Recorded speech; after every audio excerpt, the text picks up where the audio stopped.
going on.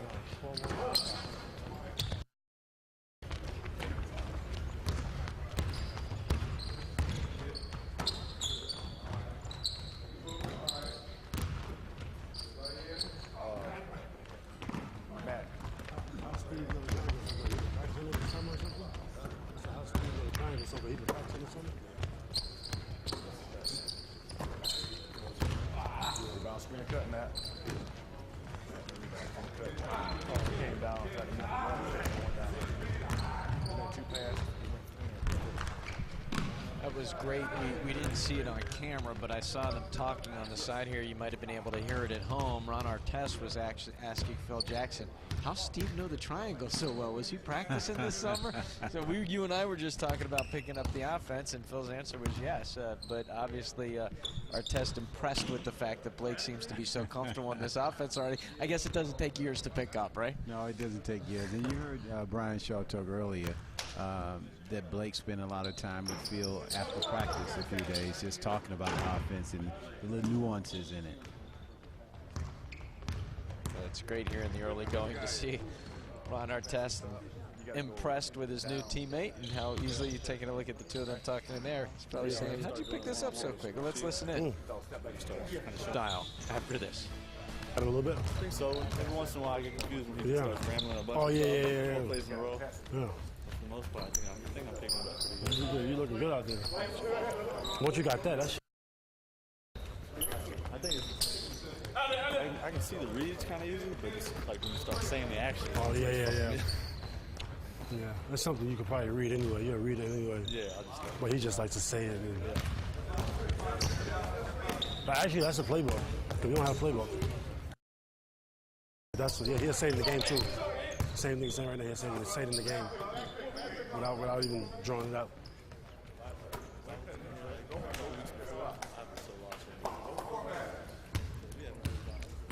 This guy's I've been here 3 years. That's interesting. He said if I hadn't have been here Blake said, if you didn't hear it, if I hadn't have been here a couple weeks early, I'd be so lost right now. And Artest said, well, there have been guys who've been here years that have picked it up, so you're way ahead. Opposite guard has to be hit. He's going to hit this guy that's been behind. So you got to cover coming out here. Push the ball down, take the first shot at first to go with it. Nail it first. So Nas got to recognize this. What we don't ever want to do, we don't want to run the corner. All those guys, just like they're forwards, you see them all on guards, opposite sequence. So we come out, you see the ball, but we play. Our opposite guards are going to move, and then this subsequent guard's going to make the time back off. Second time back throw. We're going to hit this guy, and then we're going to cross grade, and this guy's going to go back to the button position. You're going to lag the ball, then button up, cross grade again. So you have two cross grade buttons on this sequence. Pressure. Okay. Now, the third time in, when they both deny, they're going to reverse, and our wings are going to move up and take the pressure off. They're going to hit the guard cutting by them. The fourth time up, our wings are going to move up to relieve the pressure. Guards are overplayed. Now they bring the ball down and operate the offense. Make the two guard, the entry pass, and run the two guard system out of that. All right, so the guards take the wings and the forwards take the guard spot.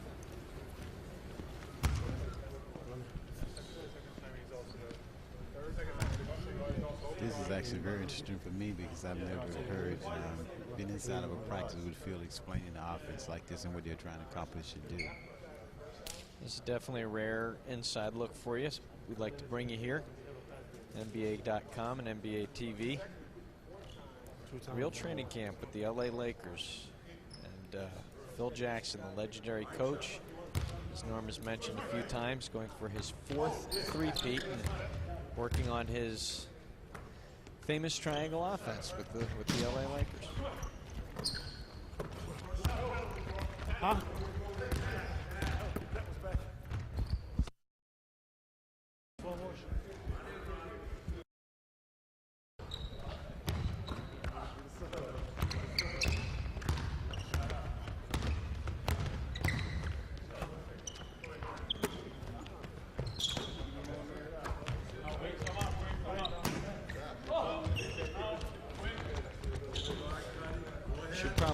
timeout. If you're just tuning in, just checking this out for the first time, Kobe Bryant not on the court because of the knee surgery that he had. It was successful. They don't expect any hiccups or delays in his return to the team, but in the early part of training camp here, he is taking it easy and he's out running the drills with the team.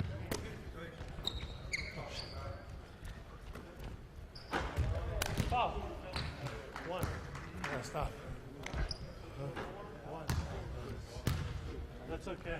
I just wanted one shot. Yeah. Oh, yeah, yeah. Yeah.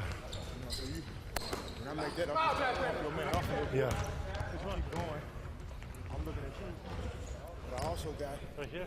curly. Like I popped up. Yeah, you got two things. Yeah. Oh, yeah.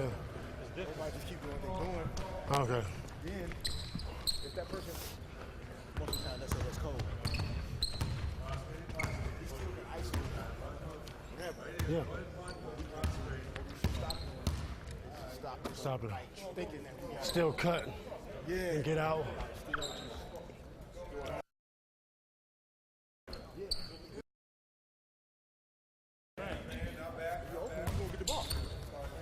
make that cut, you open, you gonna get it. You stand back. And the defense has to be alert to me, to anybody that's moving straight in action instead of just watching and being alert of the ball. Yeah. We talked about the players they got in the draft. We talked about the players they picked up, free agents. Players they retained, Shannon Brown and Derek Fisher. Derek Fisher, we're watching him work with Ron Artest and Pau Gasol here. Huge for them to have him back, right? It's huge for him. I mean, we talk about Derek's age, but you don't win these championships when you don't have Derek Fisher. Big shots, the leadership, out on the floor, and I think he's the one guy that Kobe respects in the locker room. I think he's the guy that can kind of calm him down and control him somewhat. But those guys are big additions. And then Shannon Brown came in and just excited the whole city of Los Angeles with athletic ability, starting to learn how to play in this system. Great defensive player, doing some good things offensively now for the team. All right, another timeout on the floor here in this drill. We're going to take a timeout, back with more real training camp, Lakers style, after this.